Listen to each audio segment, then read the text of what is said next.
आखिरकार चाइना के सबसे बड़े आधिकारिक अकाउंट ने यह मान लिया है कि कोविड उनका ही फैलाया हुआ सबसे बड़ा टेक्नोलॉजिकल एडवांसमेंट है। अपनी पूरी ताकत लगा के चाइना दो बातों का ढिंडोरा पीट रहा है और पूरा विश्व इस बात को देखकर स्तब्ध है कि चाइना कितना गिर सकता है। चाइना की सेंट्रल पॉलिटिकल और लीगल अफेयर्स कमीशन यानी कि सबसे बड़ा जो उनका अकाउंट है, उसने दो बातें करी है। एक इस रॉकेट को दिखाया है और इंडिया के अंदर जलती हुई चिताओं को दिखाया है, और इसके साथ ही उन्होंने इस बात की हुंकार भरी है कि स्पेस टेक्नोलॉजी हो चाहे बायो वॉरफेयर हो, चाइना के आगे कोई भी नहीं है। 2019 के अंदर ये बात सामने आ गई थी कि चाइना की मिलिट्री बड़े स्तर के ऊपर बायोलॉजिकल वॉरफेयर पे काम कर रही है, और वहां की जो पीएलए है यानी कि पीपल्स लिबरेशन आर्मी, जो वहां की आर्मी जिसको कहते हैं, वो फोकस कर रही है जीन एडिटिंग के ऊपर नए प्रकार के वायरस बनाने के लिए। और खास बात यह है कि जो क्रिस्पर टेक्नोलॉजी का इस्तेमाल चाइना कर रही है, उसी के जरिए माना जा रहा है कि नए वाले म्यूटेशन वाले वायरस इंडिया में आए। कोरोना की पुरानी वाली स्ट्रेन एक बार खत्म हो गई थी, उसका कोई खास असर नहीं हो रहा था, मगर भारत के अंदर चुनाव का ऐलान होता है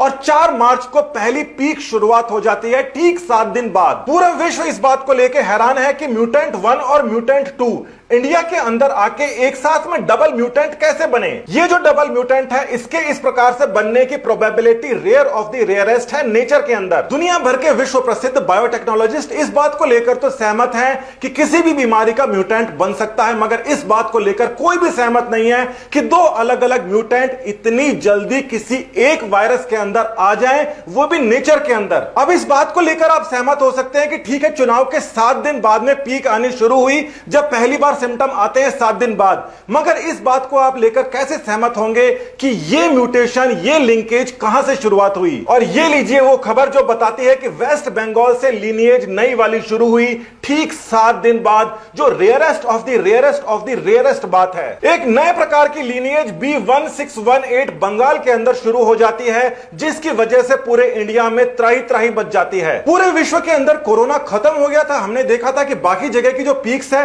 वो डाउन आ गई थी, केवल इंडिया के अंदर नई पीक, नया म्यूटेंट बिल्कुल उसी समय पे कैसे आ गया। अच्छा, इस बात को तो आप कह देंगे कि पश्चिम बंगाल के अंदर नया लीनिएज आया और पूरे के पूरे इंडिया के अंदर वो फैला, जिसकी वजह से सिचुएशन आई। और इंडिया की मेडिकल फैसिलिटी वैसे तो खराब है, मगर पाकिस्तान से 10 गुना अच्छी है। तो ये पाकिस्तान के अंदर इस समय क्या चल रहा है? पाकिस्तान में थोड़ा सा बीमार हो जाता है, इंडिया आता है मेडिकल वीजा लगा के, मगर पाकिस्तान के अंदर ये नया वाला स्ट्रेन कोई तबाही नहीं मचा रहा, जैसे वहां पर इसका कोई फर्क ही नहीं है। और हाल ही की एक पुरानी खबर सामने आ जाती है कि चाइना की वुहान लैब ने पाकिस्तान के साथ में मिलकर कोविड ऑपरेशन किया था।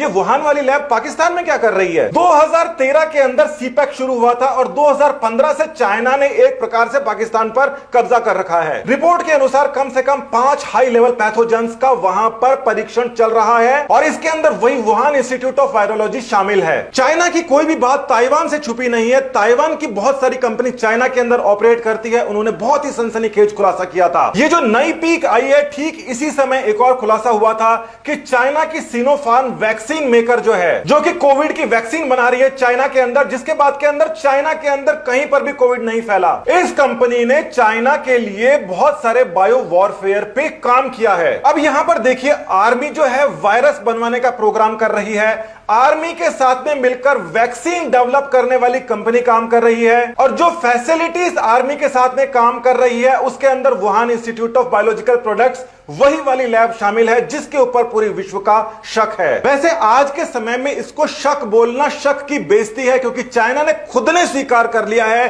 कि ये दोनों उसके टेक्नोलॉजिकल एडवांसमेंट्स हैं। अभी 5 ही मिनट पहले खबर आई है न्यूयॉर्क पोस्ट के अंदर कि चाइना ने ये जो ऐलान किया था इसको हटा लिया है, क्योंकि पूरा विश्व उसके खिलाफ लामबंद हो रहा है। जहां पर पूरा विश्व भारत की मदद कर रहा है, मदद की तरफ हाथ बढ़ा रहा है, वहां पर चाइना ने भी इस प्रकार का एक ऐलान तो किया था। चाइना के प्रेसिडेंट ने इंडिया को लेटर लिख के कहा कि आपकी हर संभव मदद की जाएगी, बताइए आपको क्या चाहिए। और इंडिया के मीडिया के खास तबके ने इस बात को बहुत जोरों शोरों से उठाया था कि देखिए, चाइना ने ऐसा कुछ नहीं किया है, चाइना बेदाग है, वो तो हमारी मदद करना चाह रहा है। मगर ये भी देख लीजिए, इंडिया ने कहा कि हमें ऑक्सीजन चाहिए, हमें मेडिकल इक्विपमेंट चाहिए, लेंगे और ये सारे के सारे हम पैसे दे के लेंगे।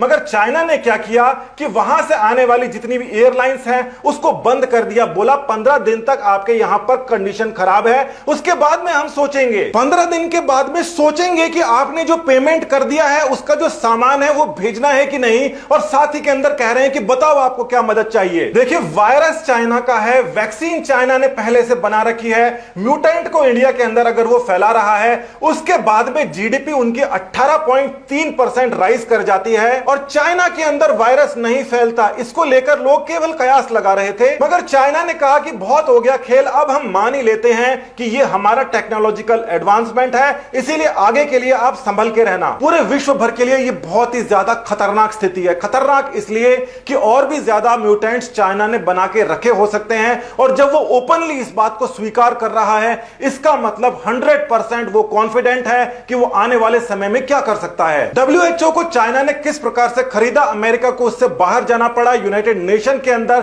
बहुत सारे छोटे मोटे देशों को चाइना ने खरीद कर उनका वोट खरीद लिया है। चाइना के इस कबूलनामे के बाद में भारत और पूरा विश्व उसको जवाब देगा, इसमें कोई दो राय नहीं है। मगर आपको और हमें एक एक आदमी को अपनी जिम्मेदारी समझ के एक साथ मिलकर रहना होगा, तभी हम आगे जा पाएंगे, नहीं तो हमारा अस्तित्व खतरे में भी आ सकता है। नमस्कार, धन्यवाद।